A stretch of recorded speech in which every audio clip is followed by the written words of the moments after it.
Եվրոպա արտահանելու համար քանի հազար կիլոմետր պետք է անցնի մեր արտադրանքը։ Որոշ բաները դուք սերմերը որոշ բերում են Եվրոպայից, հազարավոր եվրոներ ենք ծախսում, որ Եվրոպայից բերեն, հետո Հայաստանում աճացնում, արտահանում ենք հետ Եվրոպա, երկու տեղ ենք տանում։ Գինը ինչքան է լինելու այդ արտադրանքի Եվրոպայում։ Ասենք թե եվրոպացիները թույլ տվեցին, մենք ծախենք դրա գինը ինչքան է լինելու։ Հետո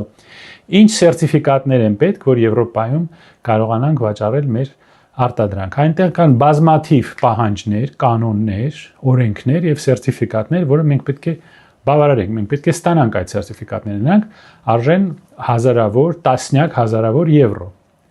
Մեր ֆերմերներից որը ունի 10,000 եվրո, 20,000 եվրո կամ անգամ 1000 եվրո, որպեսի ինչ-որ սերտիֆիկատ ստանա Եվրոպայից եւ հետո չգիտես ինչպես Թուրքիայի տարածքով, Վրաստանի տարածքով դուրս հանի իր ապրանքը Եվրոպա։ Հետո այդ սառնարաններում ով է ապահովելու այնպիսի պայմաններ, որպեսի չփչանա,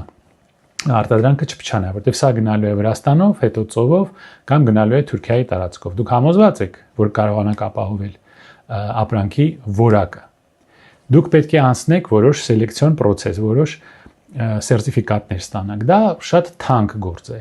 Եվրոպա արտահանումը շատ թանկ բան է։ Ինչու ենք մենք սա անում, որովհետև դա մեզ է պետք, ոչ, դա մեզ պետք չի, մենք շատ լավ Ռուսաստան արտահանում ենք։ Դա մեզ չէ պետք, դա պետք է այս դավաճանների խունտային, դա պետք է իրենց եվրոպական տերերին, որոնք իրանց կարգադրել են, մեր հաշվին, հայ ժողովրդին վնաս հասցնելու հաշվին մեր արտադրանքը վաճառենք Եվրոպայում։ Հետո մեզ ասում են, մենք Եվրոպայից կստանանք փող։ Մեզ կարող ուղղակի վճարեն, սուբսիդիաներ վճարեն, որ ասենք մեր արտադրանքը անգամ եթե չկարողանանք վաճառել այնտեղ, մեզ վարկեր տան, փող տան, որ մենք տանը նստենք,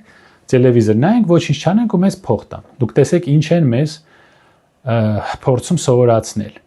Դուք հիշում եք ինչ եղավ Հունաստանում, երբ որ ամբողջ երկիրը բանկրոտ էր տալիս համարյա, բանկրոտության առջև էր կանգնած, որ հիմա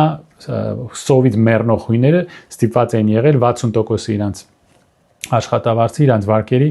տալ, որպեսի մարել այդ հսկայական պարտքերը, որը Հունաստան ունեցավ։ Մեր պարտքը ասեմ ինչքան էր։ Կարծեմ 5